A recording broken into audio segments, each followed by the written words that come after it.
আমরা কোনো দুর্নীতির অংশ হলাম না, অথচ আমরা আমাদের জীবন জীবিকা আমাদের পরিবারগুলোকে বিপদের মুখে ঠেলে দেওয়া হলো এই নতুন পরীক্ষার মাধ্যমে।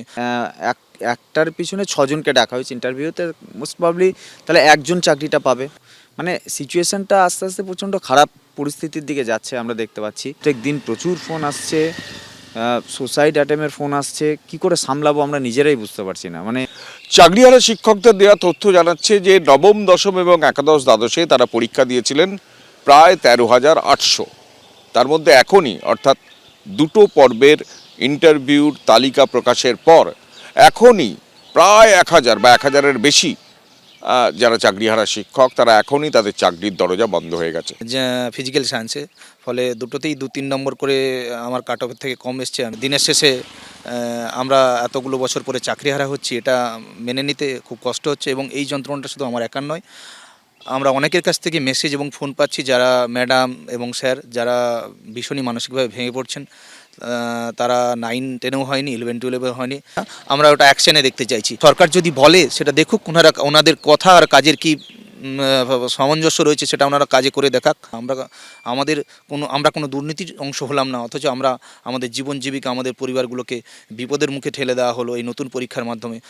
আর কদিন বাদই বড়দিন, উৎসবের আলোয় ভাসবে শহর থেকে জেলা, তার পিঠোপিঠি জুড়বে বর্ষবরণের আনন্দ। কিন্তু সেসব থেকে যেন আলোক বর্ষ দূরে কোনো এক ব্ল্যাক হোলে ঢুকে গিয়েছে এদের জীবন। একাদশ দ্বাদশের পর নবম দশমে শিক্ষক নিয়োগের ইন্টারভিউর জন্য ভেরিফিকেশনের তালিকা প্রকাশ করেছে স্কুল সার্ভিস কমিশন। যারা অযোগ্য বলে চিহ্নিত না হওয়া সত্ত্বেও চাকরি হারিয়েছেন, আন্দোলন করেছেন, নতুন করে পরীক্ষায় বসতে বাধ্য হয়েছেন, তাদের অনেকের দুটি তালিকার কোনোটিতেই নাম নেই। তেমনই একজন হলেন অমিত রঞ্জন ভূঁইয়া। 7 বছর ধরে দক্ষিণ 24 পরগনার একটি স্কুলে পদার্থবিজ্ঞানের শিক্ষকতা করেছেন। নিয়োগ দুর্নীতি মামলায় সুপ্রিম কোর্টের রায়ে 2016 এসএসসির পুরো প্যানেল বাতিল হয়ে যাওয়ায় চাকরি খোয়াতে হয়েছে তাঁকে।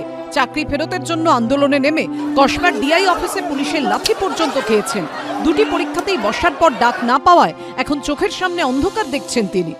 দুটোতেই 2-3 নম্বর করে আমার কাট অফের থেকে কম এসছে। দিনের শেষে আমরা এতগুলো বছর পরে চাকরিহারা হচ্ছি, এটা মেনে নিতে খুব কষ্ট হচ্ছে। এবং এই যন্ত্রণাটা শুধু আমার একার নয়, আমরা অনেকের কাছ থেকে মেসেজ এবং ফোন পাচ্ছি যারা ম্যাডাম এবং স্যার যারা ভীষণই মানসিকভাবে ভেঙে পড়ছেন। তারা 9-10-এও হয়নি, 11-12 হয়নি। চাকরিহারা শিক্ষকদের দেওয়া তথ্য জানাচ্ছে যে নবম, দশম এবং একাদশ দ্বাদশে তারা পরীক্ষা দিয়েছিলেন প্রায় 13,800।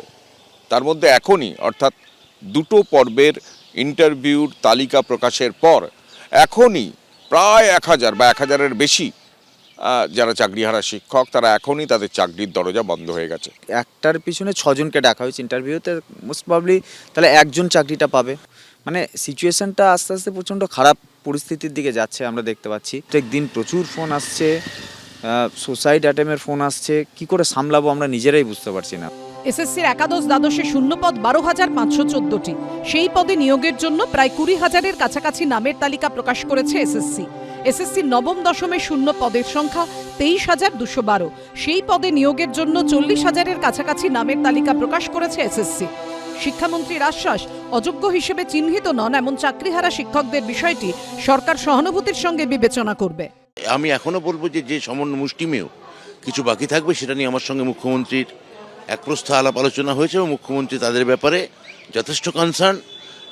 এই মুহূর্তে সাবজুডিস কিছু বিষয় থাকে, আমি পুরোটা বলতে পারবো না, কিন্তু এই যোগ্য মানুষদের ক্ষেত্রে যদি অল্প কিছু বাকিও থাকেন তাদের ক্ষেত্রে আমাদের সরকার বিষয়টাকে সদর্থক এবং সদয়ভাবে বিচার করবে। আমরা ওটা অ্যাকশনে দেখতে চাইছি। সরকার যদি বলে সেটা দেখুক, ওনাদের কথা আর কাজের কি সামঞ্জস্য রয়েছে সেটা ওনারা কাজে করে দেখাক।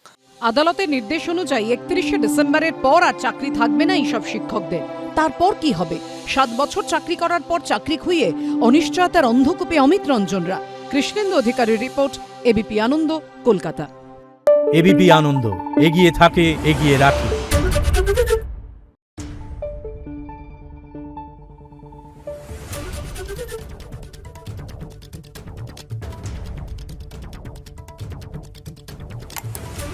Thank you.